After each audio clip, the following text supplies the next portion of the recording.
Lecture 2 में हमारे पास next topic है relation between electric field and potential. ठीक है। हमने पोटेंशियल का हमने फॉर्मूला देखा था पहले लेक्चर में कि पोटेंशियल इक्वल्स टू होता है हमारे पास work done by external force divided by charge. ये हमने फॉर्मूला देखा था।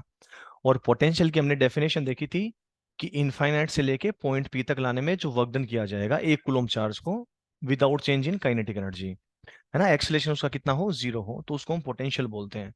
फिर हमने ये भी बात की थी कि रियल में पोटेंशियल नहीं होता है, ये इनफाइनाइट और पॉइंट पी के पोटेंशियल का डिफरेंस होता है एक्चुअली। क्लियर है। तो अगर और हमने ये भी देखा था कि जो एक्सटर्नल फोर्स होता है और जो इलेक्ट्रिक फोर्स होता है दोनों का सम क्या होगा, जीरो होता है। हमने ये भी देखा था, आप चाहो तो पहला लेक्चर पूरा देख सकते हो दोबारा, कि external force plus electric force, इन दोनों का सम हमारे पास क्या था, जीरो था। क्योंकि पोटेंशियल की डेफिनेशन यही थी कि आप इनफाइनाइट से अगर एक कूलम्ब चार्ज को ला रहे हो तो उसका एक्सेलेरेशन जीरो रहना चाहिए। जीरो रहना चाहिए मतलब नेट फोर्स कितना होना चाहिए उस पर, जीरो। तो उस पर दो ही फोर्स लग रहे थे, एक इलेक्ट्रिक फोर्स और एक एक्सटर्नल फोर्स, दोनों का सम कितना होना चाहिए, जीरो।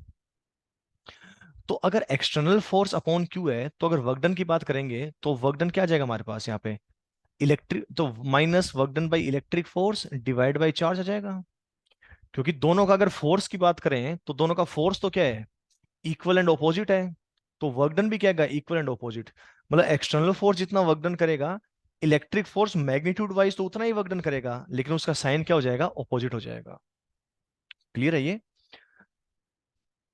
तो हमारे पास ये कि क्या आ गया हमारे पास, minus work done by electric force divide by charge.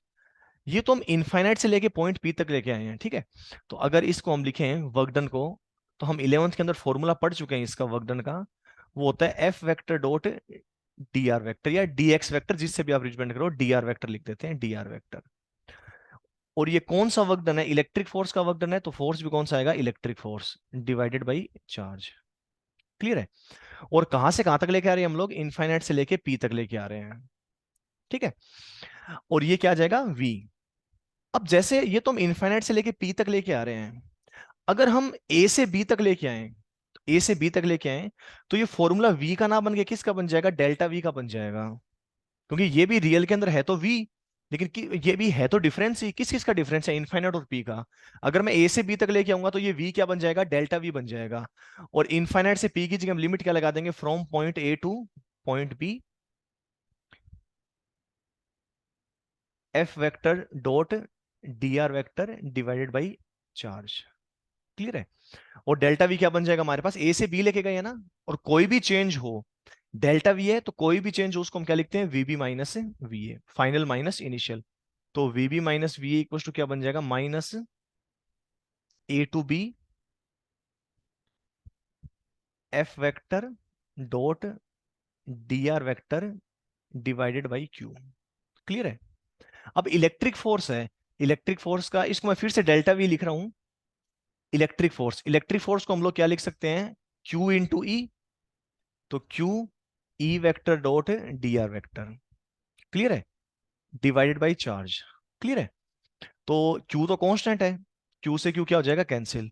तो डेल्टा वी इक्वल टू क्या आ जाएगा हमारे पास से, minus of integration E vector dot D R vector. Clear है। ये हमारे पास बेसिक फॉर्मूला आ गया है relation between electric field and potential. आपको अगेन डेरिवेशन में ज्यादा जाने की जरूरत नहीं है, लेकिन अगर आप ट्वेल्थ क्लास के अंदर हैं तो ट्वेल्थ क्लास के अंदर आप बोर्ड की पॉइंट ऑफ व्यू से डेरिवेशन याद रख सकते हैं। डेरिवेशन इतना कुछ खास है भी नहीं, डेरिवेशन आप बोर्ड के पॉइंट ऑफ व्यू से याद रख सकते हैं, कौन कौन से स्टेप में क्या क्या होने लग रहा है। लेकिन जहां तक नीट और जेई मेंस के पॉइंट ऑफ व्यू से देखें तो हमें डेरिवेशन से कोई मतलब नहीं है। ये जो फाइनल फॉर्मूला आया है, ये फॉर्मूला हमें याद होना चाहिए और इसको अप्लाई कैसे करना है। क्लियर है।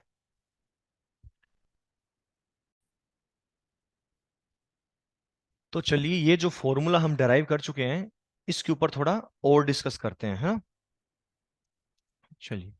तो एक कंडीशन हमने यहाँ पे ले रहे हैं, if electric field is constant. If electric field is constant, अब हमें पता है इलेक्ट्रिक फील्ड है वो एक वेक्टर क्वांटिटी है ना। तो अगर वेक्टर क्वांटिटी है तो उसका मैग्नीट्यूड भी कांस्टेंट है और उसकी डायरेक्शन भी कांस्टेंट होनी चाहिए, तब उस पूरी क्वांटिटी को कांस्टेंट माना जाएगा। क्लियर है? अगर इलेक्ट्रिक फील्ड कांस्टेंट है तो ये कांस्टेंट जो है ई वेक्टर, इसको तो हम इंटीग्रेशन से बाहर निकाल सकते हैं। तो ये बन गया minus of E vector dot integration of D R vector. अब हम लोगों को पता है कि delta V vector equals to minus of D R का इंटीग्रेशन करोगे तो क्या बन जाएगा, E vector dot are vector, ये बन जाएगा। आप चाहो तो ये फॉर्मूला भी याद रख सकते हो, लेकिन याद रखना ये फॉर्मूला ये कंडीशनल है, और इसके साथ कंडीशन क्या है, कंडीशन ये है कि इलेक्ट्रिक फील्ड क्या होना चाहिए, कांस्टेंट होना चाहिए। क्लियर है? ई वेक्टर क्या हो जाएगा आपके पास, ई वेक्टर क्या है, ई वेक्टर तो क्या हो जाएगा, इलेक्ट्रिक फील्ड है अपने पास। ई वेक्टर क्या है, इलेक्ट्रिक फील्ड। और आर वेक्टर क्या है अपने पास, आर वेक्टर, आर तो वही, ध्यान से देखो, डी आर ऊपर वाले डेरिवेशन बचाओ, डी आर, डी आर तो वो वर्क डन से चलता आ रहा है, तो ये आर वेक्टर क्या हो जाएगा हमारे पास है, डिस्प्लेसमेंट वेक्टर। क्या हो जाएगा, डिस्प्लेसमेंट वेक्टर, कि जो भी चार्ज है उस चार्ज को हम लोग कितना डिस्प्लेस करने लग रहे हैं, डिस्प्लेसमेंट वेक्टर। क्लियर है? चलिए अब इसके ऊपर हम थोड़ा एक थ्योरेटिकल क्वेश्चन की तरफ बढ़ रहे हैं, जो काफी बार प्रीवियस ईयर के अंदर पूछा गया है, थ्योरेटिकल सवाल है, उसकी तरफ बढ़ते हैं हम एक बार। अब ये फॉर्मूला हमारे पास आ चुका है, इसके अंदर मैं केस वन ले रहा हूं। केस वन क्या ले रहे हैं, if electric field is parallel to R vector, if electric field is parallel to R vector, मतलब इलेक्ट्रिक फील्ड और डिस्प्लेसमेंट दोनों की डायरेक्शन क्या है, सेम है ना, इलेक्ट्रिक फील्ड और डिस्प्लेसमेंट दोनों की डायरेक्शन क्या है, सेम है। अगर दोनों की डायरेक्शन सेम है तो देखिए आप डेल्टा वी, इतने तो हम समझदार हैं ही कि minus E vector dot D R vector है, इसको हम लोग क्या लिख सकते हैं, ई आर कोस थीटा। क्या लिख सकते हैं, ई आर कोस थीटा।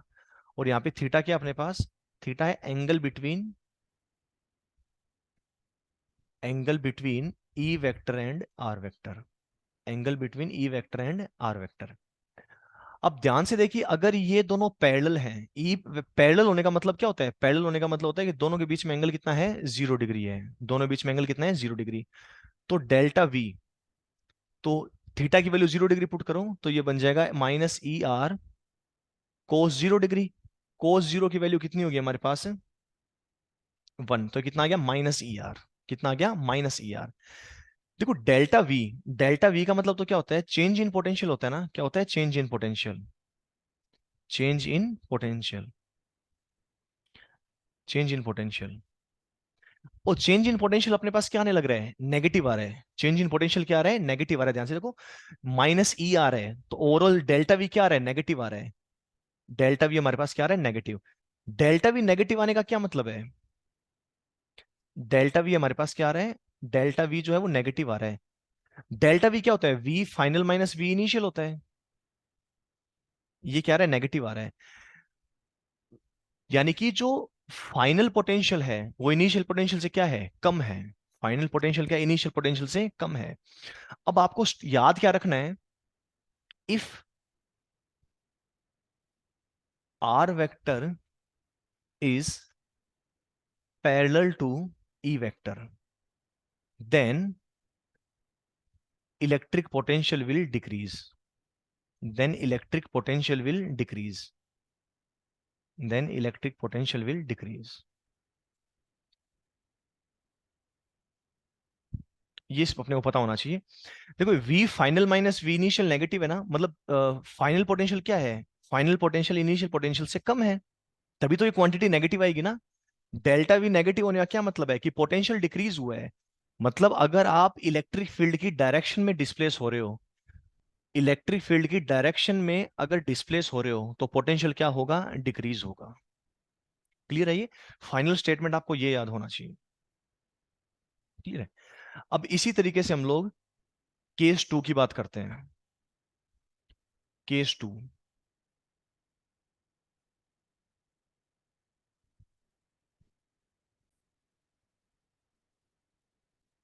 तो फर्स्ट केस में हमने ई वेक्टर और आर वेक्टर को क्या लिया था, पैरेलल। सेकंड केस की बात करते हैं, if E vector and R vector are anti parallel, are anti parallel.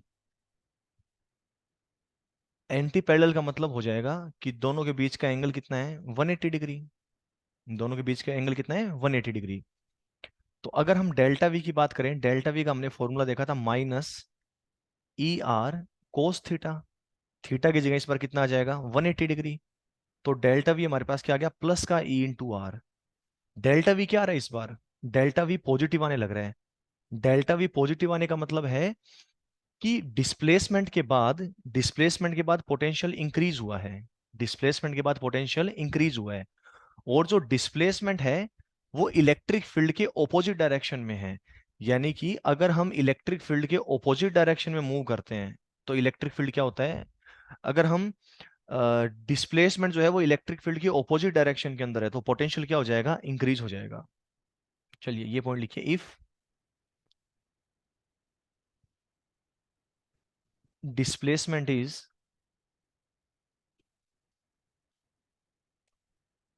opposite to electric field, then electric potential will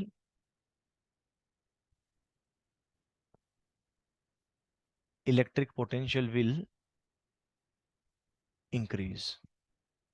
clear है। तो पहले केस में हमने क्या देखा था, फर्स्ट केस में हमने देखा था कि अगर जो डिस्प्लेसमेंट है वो इलेक्ट्रिक फील्ड की डायरेक्शन में होने लग रहे हैं ना, R vector is parallel to E vector, मतलब जो डिस्प्लेसमेंट है वो इलेक्ट्रिक फील्ड की डायरेक्शन में है तो इलेक्ट्रिक पोटेंशियल डिक्रीज हो जाएगा। सेकंड केस में हम क्या देख रहे हैं कि अगर डिस्प्लेसमेंट है वो इलेक्ट्रिक फील्ड के ऑपोजिट डायरेक्शन के अंदर है तो पोटेंशियल क्या हो जाएगा, इंक्रीज होगा।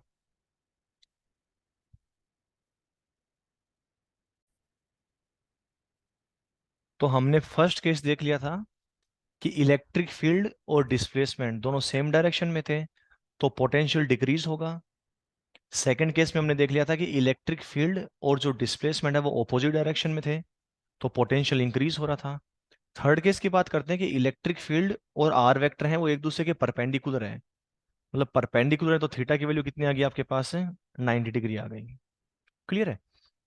तो अगर डेल्टा वी की बात करें, डेल्टा वी का फॉर्मूला था माइनस ई आर कोस theta, minus E R cos theta की वैल्यू कितनी है, 90 डिग्री। और कोस 90 कितना बन जाएगा, जीरो। तो डेल्टा वी की वैल्यू कितनी आ गई आपके पास, जीरो। डेल्टा वी जीरो आने का मतलब है कि पोटेंशियल में कोई भी चेंज नहीं होगा। डेल्टा वी का मतलब change in potential, change in potential zero आ रहा है, मतलब डिस्प्लेसमेंट हो रहा है फिर भी डिफरेंस कितना आ रहा है, पोटेंशियल चेंज नहीं हो रहा है। तो ये याद रखना आपको, if displacement is perpendicular to electric field then electric potential will not change.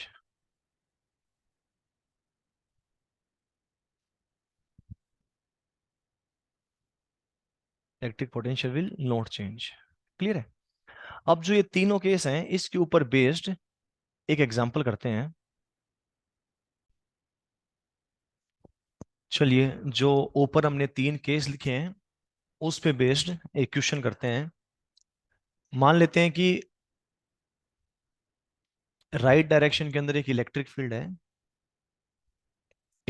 है राइट साइड में, और कुछ पॉइंट्स आपको दे रखे हैं। सपोज ये पॉइंट ए है, ये पॉइंट बी है, इस बी के जस्ट नीचे पॉइंट सी है और ये पॉइंट डी है। ठीक है। हमें कैलकुलेट करना है, फाइंड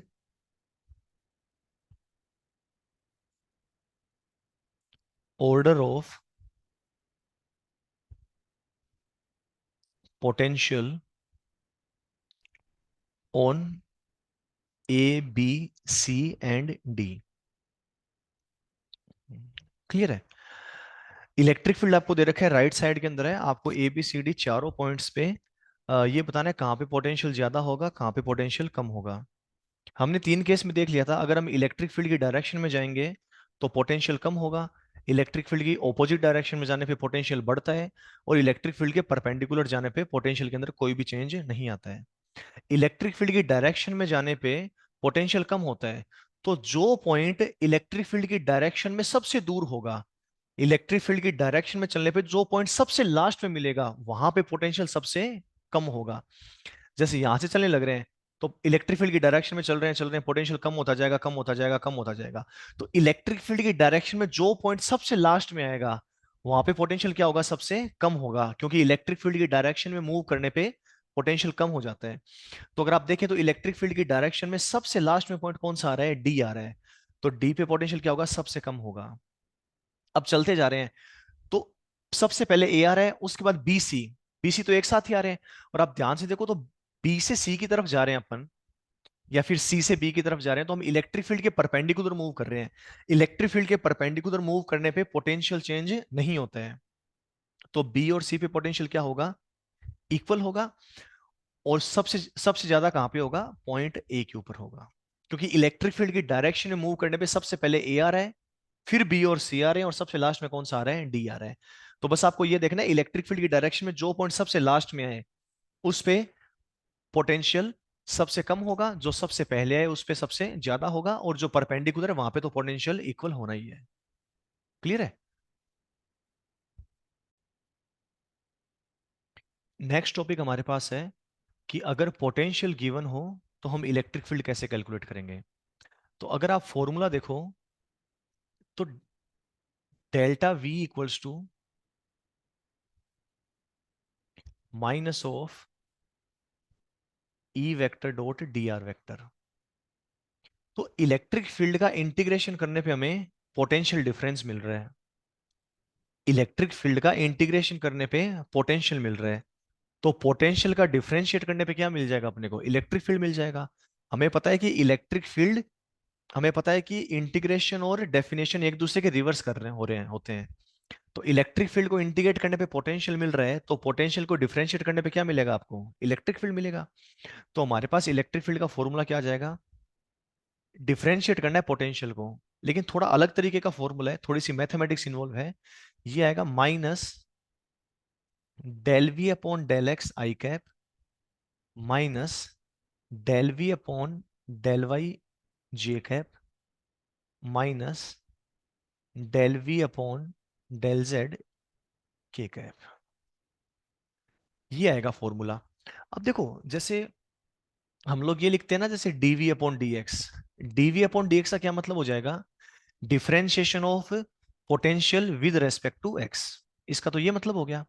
यहाँ पे डीवी अपॉन डी एक्स नहीं लिखा है, अगर आप देखो तो del V upon del X और del V upon del Y लिखा है। तो सबसे पहले तो del V upon del X का मतलब देखो क्या है, इसका मतलब है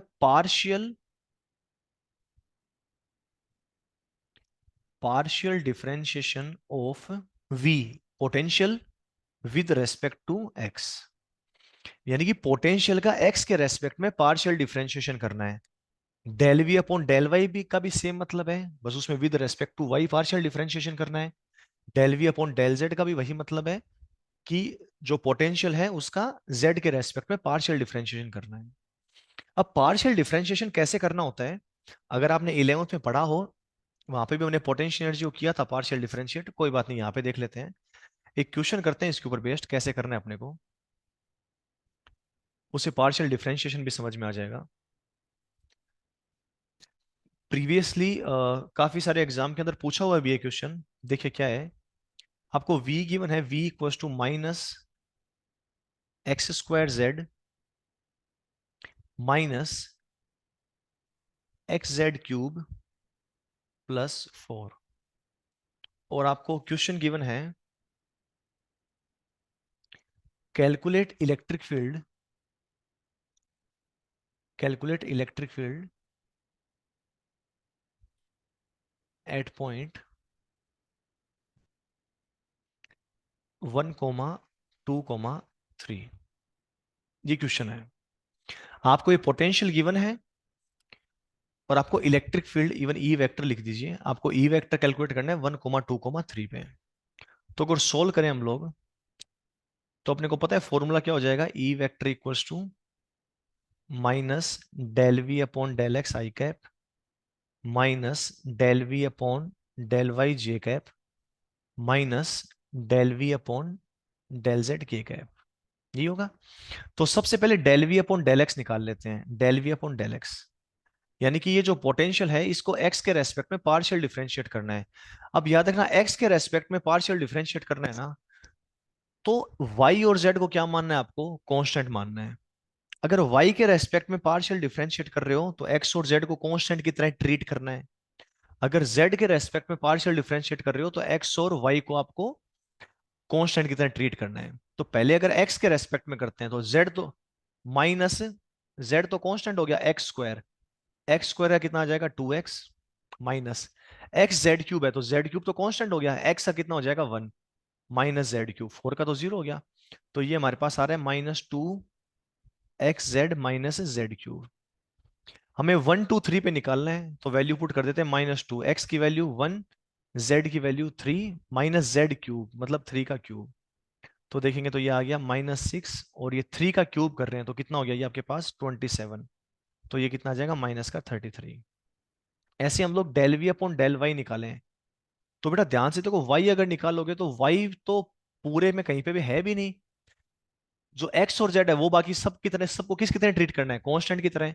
तो वाई के रेस्पेक्ट में करेंगे तो सब क्या है, कांस्टेंट है, तो कितना आ गया 0। Del V upon del Z, अगर जेड के रेस्पेक्ट में करें तो सबसे पहले जेड तो एक्स स्क्वायर तो कांस्टेंट हो गया, तो कितना आ जाएगा -x², माइनस एक्स तो कांस्टेंट है, जेड क्यूब का करोगे तो 3 z², 4 का 0।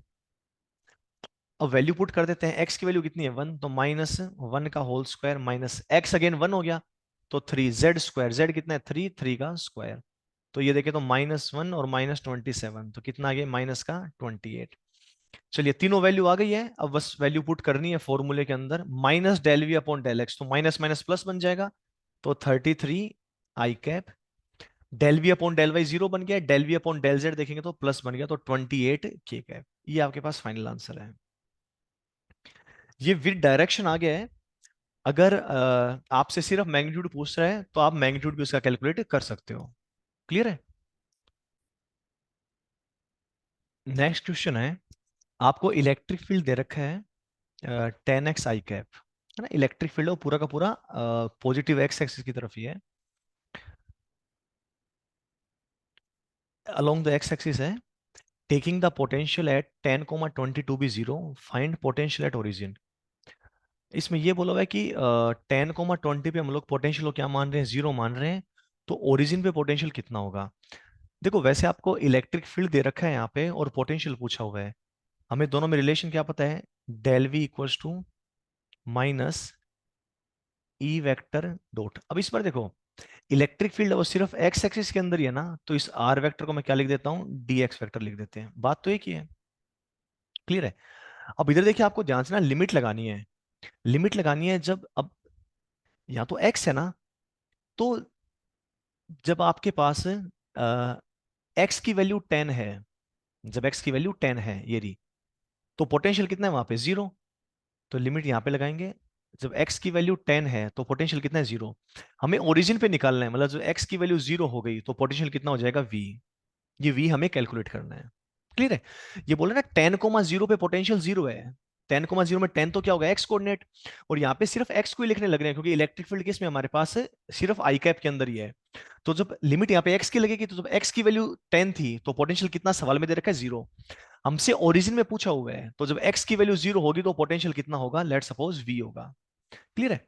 अब लिमिट आपको लगानी है, upper limit minus lower limit कर दो, डेल्टा वी क्या हो जाएगा v-0, यहाँ तो इंटीग्रेशन करना पड़ेगा -10 to 0, तो इलेक्ट्रिक फील्ड की वैल्यू कितनी है 10x i कैप, तो ये हो जाएगा 10x इंटू डी एक्स। तो v-0 इक्वल्स टू माइनस, तो 10 तो कॉन्स्टेंट बाहर आ जाएगा, इंटीग्रेशन करोगे तो कितना आएगा ये x² बाई 2, और लिमिट लग रखी है आपके पास है 10 से लेके 0। क्लियर है। तो v-0 इक्वल्स टू -10 बाई 2 भी बाहर ले लो, पहले 0 रखोगे तो 0, माइनस फिर 10 रखोगे तो कितना आएगा 100, ये 100। तो v इक्वल्स टू कितना आ रहा है -5 इंटू अंदर क्या बचेगा -100, यानी कि v हमारे पास कितना आ गया 500 वोल्ट। तो अगर आप, ये इलेक्ट्रिक फील्ड है, और अगर आप पोटेंशियल को 10, 20 पे 0 अज्यूम करते हो तो ओरिजिन पे पोटेंशियल कितना आ जाएगा आपके पास 500 वोल्ट आ जाएगा। क्लियर है ये? चलिए नेक्स्ट क्वेश्चन पे चलते हैं। आपको पोटेंशियल गिवन है V equals to 20 divided by X square minus 4। Calculate electric field at x equals to 4। x equals to 4 पे आपको इलेक्ट्रिक फील्ड कैलकुलेट करना है। ठीक है, पोटेंशियल गिवन है, पोटेंशियल गिवन है और आपको अगेन इलेक्ट्रिक फील्ड कैलकुलेट करना है। देखो जो पीछे वाला सवाल किया था ना हमने पोटेंशियल देके इलेक्ट्रिक फील्ड वाला, उसमें पोटेंशियल का जो फंक्शन था उसमें एक्स वाई जेड सारे इन्वॉल्व थे, तो हमने पूरा बड़े वाला फॉर्मूला लगाया था। इस बार अगर देखें तो पोटेंशियल के फॉर्मूले में सिर्फ एक्स इन्वॉल्व है, तो आप इलेक्ट्रिक फील्ड का फॉर्मूला डायरेक्ट क्या लिख दो, E equal to minus del V upon del X. ठीक, आई कैप लगाओ तो वो आई कैप के अंदर ही आएगा, है ना। तो एक्स के रेस्पेक्ट में आपको डिफरेंशिएट करना है, तो माइनस तो है ही। अब डिफरेंशिएट करना है इसको, डिफरेंशिएट ये यू अपॉन वी मेथड से होगा। ऊपर वाले को यू मान लिया, नीचे वाले को वी। क्लियर है, यू अपॉन वी।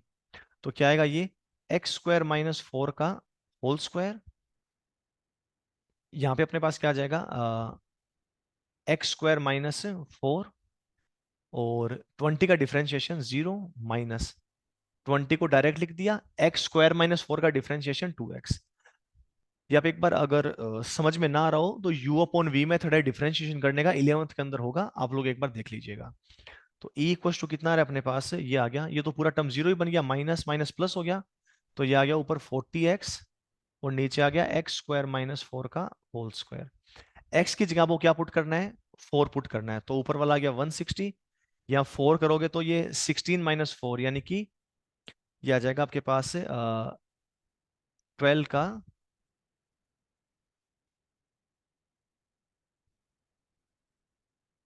12 का होल स्क्वायर। तो ये आ जाएगा 160 डिवाइड बाई 144। तो ये हमारे पास अगर 16 से काटे तो कितना आ रहा है, 10/9। क्लियर है, न्यूटन पर कूलॉम, ये फाइनल आंसर आ रहा है इसका। क्लियर है। हमने पूरा बड़े वाला फॉर्मूला क्यों नहीं लगाया, del V upon del X I cap del V upon, क्योंकि हमें पता था कि पोटेंशियल के फंक्शन में सिर्फ और सिर्फ एक्स आ रहा है। अगर आप del V upon del Y और del V upon del Z अगर कैलकुलेट भी करोगे तो फिर से वो कितने आ जाएंगे, 0 आ जाएंगे, क्योंकि y के रेस्पेक्ट में कर रहे हो तो y के अलावा सबको कांस्टेंट मानोगे, z के रेस्पेक्ट में कर रहे हो तो z के अलावा सबको कांस्टेंट मानोगे, तो वो तो अपने आप ही कितने आ जाएंगे, 0 आ जाएंगे। इसलिए हमने सिर्फ minus del V upon del X ही फॉर्मूला लगाया है। यहाँ पे एक नोट लिखा हुआ है, इस पे हमें डिस्कस करना है। ये नोट ये कह रहा है कि अगर कोई एक रीजन है पूरा का पूरा, है ना, पूरा एक वॉल्यूम है पूरा का पूरा, अगर उसमें बोल रखा है कि आपको उस पूरे के अंदर इलेक्ट्रिक फील्ड 0 है, उस पूरे के अंदर इलेक्ट्रिक फील्ड 0 है, जैसे एक कोई रीजन है ये पूरा का पूरा, इस पूरे में बोल रखा है कि इलेक्ट्रिक फील्ड क्या है, 0 है। अगर इलेक्ट्रिक फील्ड 0 है तो डेल्टा वी इक्वल टू क्या होता है, minus E vector dot D R vector. तो डेल्टा वी कितना आएगा, 0 आएगा। डेल्टा वी का मतलब होता है चेंज इन पोटेंशियल कितना आएगा, 0 आएगा। मतलब जिस रीजन में इलेक्ट्रिक फील्ड है उस रीजन में कोई भी आप पॉइंट ले लो, ए बी सी डी, आप ए से बी जाओगे तब भी डेल्टा वी क्या रहेगा, 0। बी से सी जाओगे तब भी डेल्टा वी 0, सी से डी जाओगे तब भी डेल्टा वी क्या रहेगा, 0। मतलब ए बी सी डी हर पॉइंट का पोटेंशियल क्या होगा, इक्वल होगा। क्लियर है ये। वाइस वर्सा भी बोल सकते हो, अगर आपको बोल दिया कि एक रीजन है उसमें हर पॉइंट का पोटेंशियल सेम है, कितना है ये इंपॉर्टेंट नहीं है, ये बोल रखा है सेम है, तो सेम पोटेंशियल है अगर एक पूरे बड़े रीजन में इनफाइनाइट पॉइंट्स हैं। एक कोई भी आप 3D स्पेस लोगे उसमें इनफाइनाइट पॉइंट्स होंगे ना, आपको बोल रखा है उन इनफाइनाइट पॉइंट्स के हर एक पॉइंट का पोटेंशियल सेम है। ये सिर्फ और सिर्फ तभी पॉसिबल है जब उस 3D स्पेस के अंदर इलेक्ट्रिक फील्ड कितना हो, 0 हो।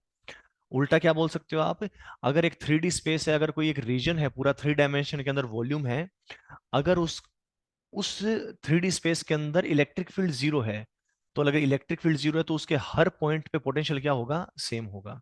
क्लियर है। ऐसा एक हम सोच भी सकेंगे, जैसे होलोस्फीयर होता है, होलोस्फीयर है, होलोस्फीयर, होलोस्फीयर के इनसाइड इलेक्ट्रिक फील्ड क्या होता है, 0 होता है। अब सोचो अगर इलेक्ट्रिक फील्ड 0 है तो इसके इनसाइड हर पॉइंट पे पोटेंशियल क्या होना चाहिए, सेम होना चाहिए, जो कि होता भी अपने को पता है। इनसाइड पोटेंशियल इस बात पे डिपेंड नहीं करता है कि वो पॉइंट कितना दूर है, इनसाइड हर पॉइंट पे पोटेंशियल सेम होता है, डेट इज इक्वल टू के क्यू बाई रेडियस। क्लियर है? उल्टा ही बोल सकते हो पोटेंशियल क्या है, कांस्टेंट है, तो इसका मतलब इलेक्ट्रिक फील्ड क्या होगा उस रीजन के अंदर, जीरो आएगा। क्लियर है? फर्स्ट चैप्टर में आप लोगों ने ये देखा होगा कि पोटेंशियल की वजह से इलेक्ट्रिक फील्ड कितना आता है। अब हम देखना चाहते हैं कि इलेक्ट्रिक डायपोल की वजह से पोटेंशियल कितना आता है। तो ठीक है, दो डेरिवेशन करवा रहा हूं मैं आप लोगों को, जिसमें सेकंड डेरिवेशन है वो तो बिल्कुल एक ही लाइन में खत्म हो जाएगा। फर्स्ट डेरिवेशन है थोड़ा सा कॉम्प्लेक्स है, और वो करवाना इसलिए जरूरी है क्योंकि वो आपके एनसीईआरटी के अंदर वही दे रखा है। तो अगर आपके कभी स्कूल एग्जाम के अंदर आता है तो आपको वही लिखना पड़ेगा, तभी आपको मार्क्स मिलेंगे। आता भी 3 या 4 मार्क्स का है वो। क्लियर है? तो मैं पहले वही करवा रहा हूँ जो आपके एनसीईआरटी के अंदर दे रखा है। सेकंड वाला डेरिवेशन है वो तो थोड़ा सा लॉजिक लगाएंगे तो एक लाइन के अंदर ही आंसर आ जाएगा। क्लियर है? चलिए पहले डेरिवेशन करना है, मैं मेथड 1 लगा रहा हूँ, M1, है ना। हमें करना क्या है, कैलकुलेट देखिए यहाँ पे, जैसे कि एक इलेक्ट्रिक डायपोल है। इलेक्ट्रिक डायपोल का मतलब हम समझते हैं सेम एंड ऑपोजिट चार्ज, तो एक माइनस क्यू यहाँ पे है और एक प्लस क्यू यहाँ पे रखा हुआ है। क्लियर है?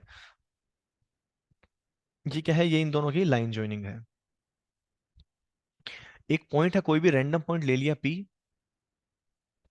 जो कि डायपोल से कितना डिस्टेंस के ऊपर है, डायपोल से R डिस्टेंस के ऊपर है। और ये जो R है ये डायपोल के साथ कितना एंगल बना रहा है, थीटा एंगल बना रहा है। क्लियर है? और तो पहले एक बार जनरल निकाल लेते हैं। अगर एक्सियल पोजीशन पे चाहिएगा तो थीटा की वैल्यू 0 डिग्री पुट कर देंगे। अगर इक्वेटोरियल पोजीशन पे चाहिए होगा तो हम थीटा की वैल्यू 90 डिग्री पुट कर देंगे। क्लियर है? एक काम करते हैं, इसको पॉइंट में ए मान लेता हूँ, इसको पॉइंट क्या मान लिया हमने, बी मान लिया। क्लियर है? ये डेरिवेशन सिर्फ इसलिए करवा रहे हैं ताकि आप स्कूल एग्जाम में करके आ सको। एक बार इसको ए से मिला दीजिए और इस पी पॉइंट को किससे मिला दीजिए आप, पॉइंट बी से। ठीक है, हम दोनों डायपोल के बीच की डिस्टेंस 2a मान के चलते हैं, तो ये कितनी डिस्टेंस हो गई a, और ये भी कितनी हो गई a। क्लियर है? अब ध्यान से देखिए, अगर हम यहां से, बस थोड़ी सी ये कैलकुलेशन है, अगर यहां से पॉइंट बी से मैं यहां पे क्या डालता हूं, परपेंडिकुलर डालता हूं। पॉइंट बी से क्या डालते हैं, परपेंडिकुलर। अगर पॉइंट बी से इस आर पे परपेंडिकुलर डालते हैं, ऐसे परपेंडिकुलर, तो मैं अप्रोक्सीमेटली, और इसको इस पॉइंट को बोल देते हैं डी, तो मैं अप्रोक्सीमेटली बोल सकता हूँ कि ये डिस्टेंस और ये वाली डिस्टेंस अप्रोक्सीमेटली क्या होगी, सेम होगी। ठीक है? तो हम ये बोल सकते हैं यहां से कि जो पीबी है वो अप्रोक्सीमेटली किसके इक्वल आएगा, पीडी के इक्वल आएगा। क्लियर है? जैसे आपने पॉइंट बी से परपेंडिकुलर डाला है, ऐसे ही मैं पॉइंट ए से परपेंडिकुलर डालूंगा। लेकिन पॉइंट ए से परपेंडिकुलर डालने के लिए आपको इसको थोड़ा सा ऐसे एक्सटेंड करना पड़ेगा। तो अगर मैं पॉइंट ए से परपेंडिकुलर डालता हूं इस तरीके से, इसी लाइन पे, तो मैं बोल सकता हूं कि इस पॉइंट को सी बोल देते हैं, कि जो पी ए और पी सी ये अप्रोक्सीमेटली क्या होंगे, इक्वल होंगे। क्लियर है? अब आपको पी पॉइंट पे पोटेंशियल निकालना है ड्यू टू डायपोल। डायपोल का मतलब क्या है, दो चार्ज, तो दोनों चार्ज की वजह से अलग अलग निकाल लेते हैं। तो पॉइंट पी पे पोटेंशियल अगर आप देखोगे तो जो बी पॉइंट पे क्यू रखा हुआ है इसकी वजह से कितना आएगा, के Q divide by distance. Distance कितनी है, वो पीबी। माइनस वाले की वजह से कितना आएगा, के क्यू डिवाइडेड बाई वो डिस्टेंस कितनी हो जाएगी आपके पास, पी ए। क्लियर है? के क्यू डिवाइड बाई, अब देखो पीबी है, पीबी को अप्रोक्सीमेटली क्या लिखा जा सकता है, पीडी माइनस के क्यू। पीए को अप्रोक्सीमेटली क्या लिख सकते हैं हम लोग, पीसी। अब हमारा टास्क है कि आपको पीडी और पीसी निकालने हैं। ठीक है? तो अगर ये वाली डिस्टेंस देखें, ये वाली डिस्टेंस, अब ध्यान से देखो, ये एंगल 90 डिग्री है, तो ये क्या बन गया, ये तो आपके पास से हाइपोटेन्यूस बन गया। तो ये डिस्टेंस निकालोगे तो ये कितनी आ रही है आपके पास, ये ए कोस थीटा आ रही है। सेम इसी तरीके से अगर ये वाली डिस्टेंस निकालोगे तो ये डिस्टेंस भी कितनी आएगी आपके पास, ए कोस थीटा आएगी। तो वीपी इक्वल टू क्या आ रहा है आपके पास, के क्यू डिवाइडेड बाई पीडी। अब पीडी निकालना है, तो यहां से लेके और यहां तक ये टोटल डिस्टेंस कितनी है, आर। तो आर में से क्या सबट्रैक्ट करते हैं हम लोग, ए कोस थीटा, तो ये आ गया R minus A cos theta, minus K Q divide by P C. PC मतलब यहां से यहां तक की डिस्टेंस, तो यहां तक क्या आ रही है आर, आर में क्या और ऐड कर दो ए कोस थीटा, तो ये आ जाएगा are plus A cos theta. Clear है? अब बस मैथ्स बाकी है। तो वीपी इक्वल टू क्या आ जाएगा आपके पास, के क्यू कॉमन ले लीजिए, के क्यू कॉमन लेते ही ये क्या आ गया आपके पास, 1 अपॉन आर माइनस ए cos theta minus 1 upon R plus ए कोस थीटा। क्लियर है? नेक्स्ट स्टेप में आप एलसीएम लीजिए, तो वीपी इक्वल टू क्या आ जाएगा आपके पास, के क्यू तो है ही, एलसीएम आ जाएगा आपके पास, दोनों को मल्टीप्लाई कर देंगे तो ए प्लस बी इंटू ए माइनस बी बन जाएगा। तो कुल मिला के आपके पास एलसीएम आ जाएगा आर स्क्वायर माइनस ए स्क्वायर कोस स्क्वायर थीटा। अगर ऊपर देखोगे क्या बचेगा, तो ऊपर आ जाएगा आपके पास, इधर तो आ जाएगा are plus A cos theta, r minus A cos theta बचेगा, तो माइनस का आर और प्लस का ए कोस थीटा ऊपर बच जाएगा। यहाँ पे अगर देखें तो आर से आर कैंसिल हो गया, ऊपर आपके पास बच रहा है के क्यू।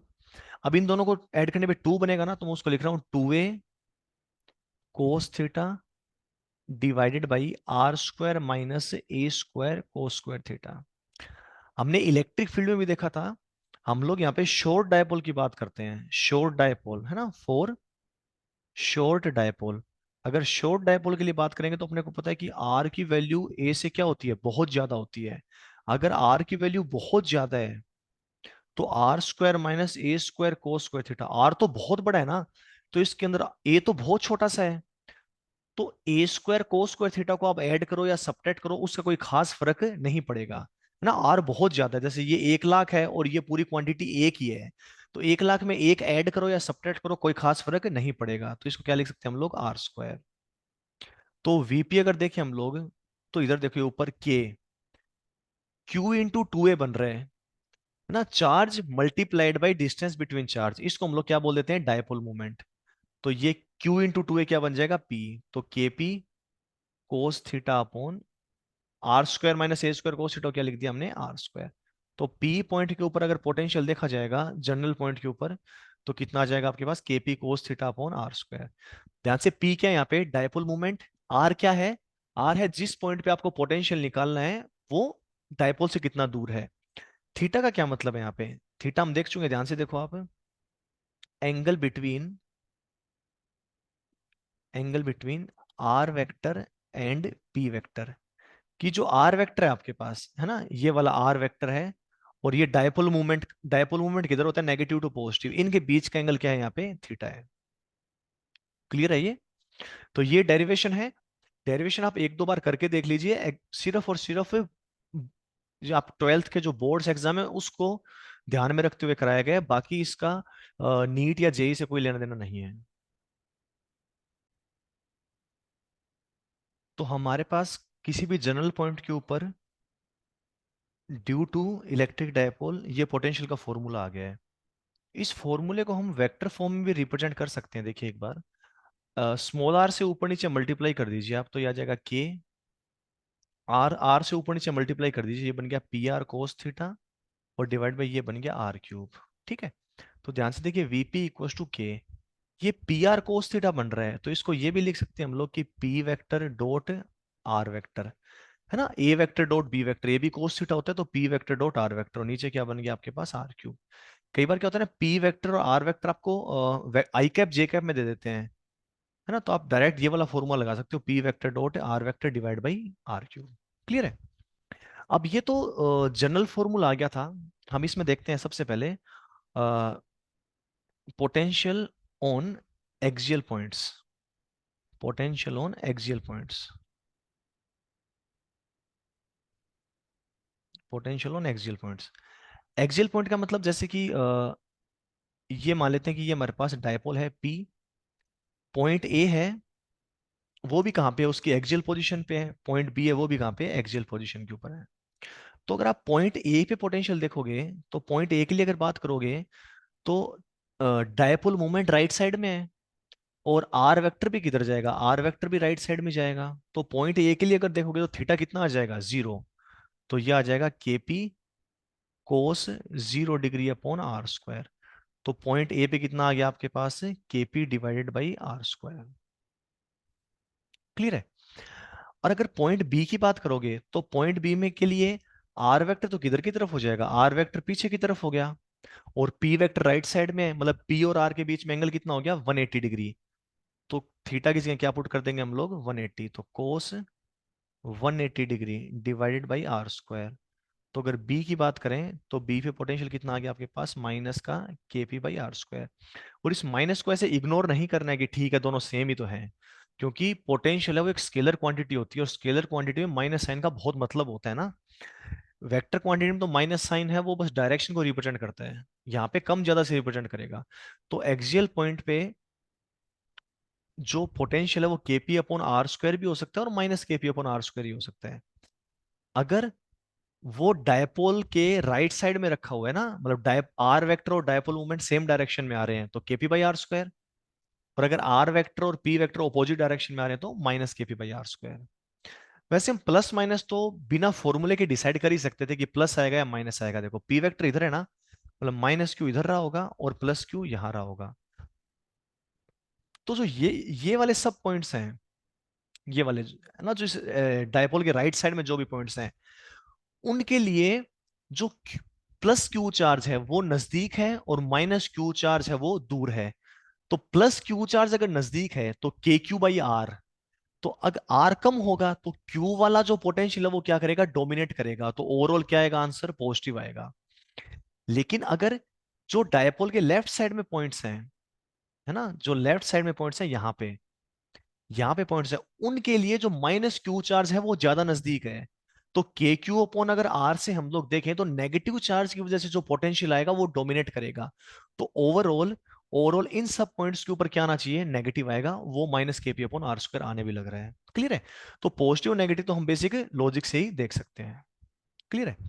ये एक्सियल पॉइंट का हो गया, है ना, वो उधर पी वेक्टर की डायरेक्शन में तो KP by are square, P vector के ऑपोजिट डायरेक्शन में तो minus KP by are square. चलिए, पोटेंशियल ऑन इक्वेटोरियल पॉइंट्स।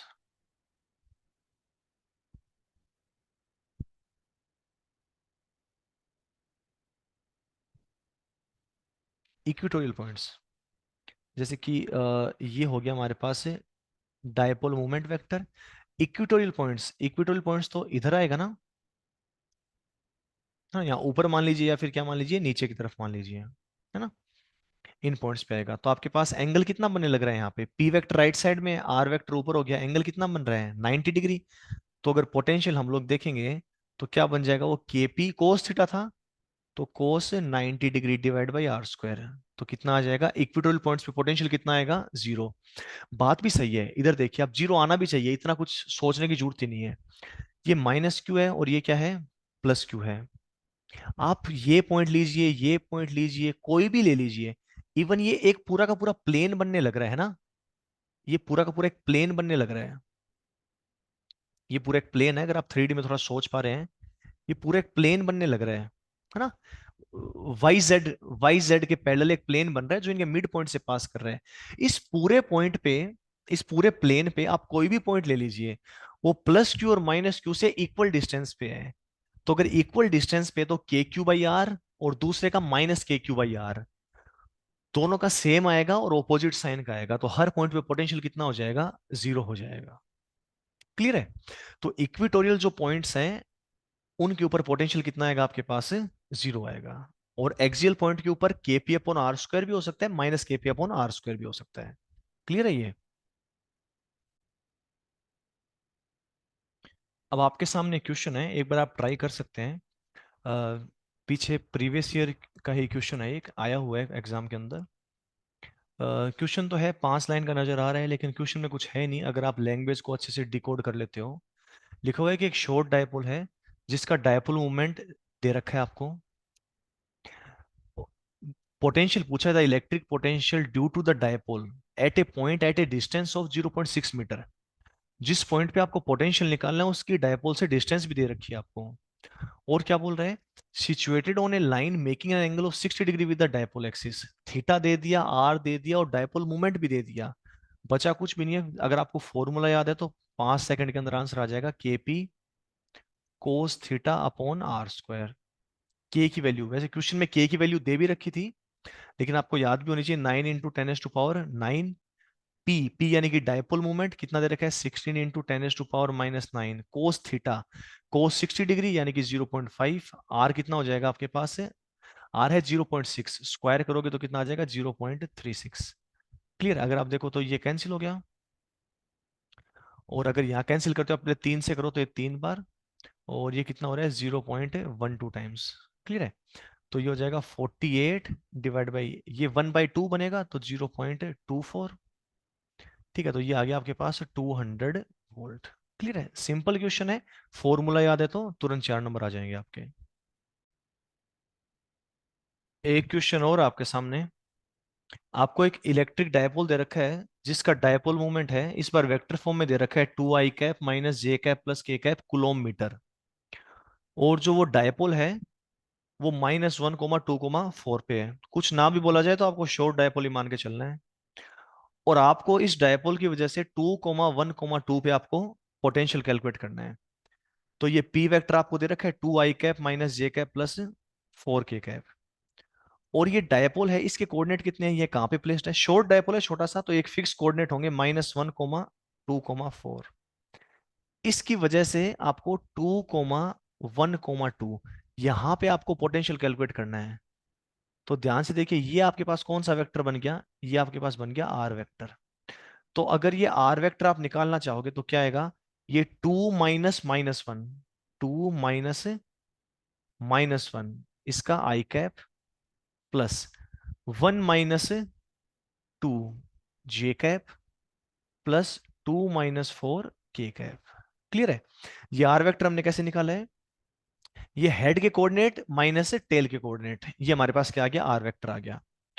तो अब आर वेक्टर ध्यान से सोल्व कर लेते हैं, कितना आ रहा है हमारे पास, ये आ गया 3i कैप माइनस जे कैप माइनस का 2k कैप। अब आप ध्यान से देखिए, आपको कौन सा फॉर्मूला लगाना चाहिए potential, k p cos theta upon are square या k p vector dot are vector upon r cube. साफ पता चल रहा है कि डॉट प्रोडक्ट वाला लगा देना चाहिए, क्योंकि दोनों वेक्टर फॉर्म में दे रखे हैं। तो P vector dot are vector करेंगे, दोनों का डॉट प्रोडक्ट निकालना है। तो डॉट प्रोडक्ट निकालें तो आई कैप मल्टीप्लाई होगा जे कैप के कैप, तो ये आ जाएगा आपके पास 6+1 - 2। तो ये देखें आपके पास ये कितना आ रहा है, 6+1 7 -2, तो ये आ गया 5। नीचे आर क्यूब करना है, तो अगर आर निकालेंगे, आर का मतलब हो जाएगा इसका मैग्नीट्यूड, तो इसका मैग्नीट्यूड निकालेंगे तो ये कितना आएगा, देखिए रूट में 3 का स्क्वायर 9 +1 +4, तो ये आ रहा है 9 और 4 13, और एक कितना आ गया 14 आ गया। क्लियर है।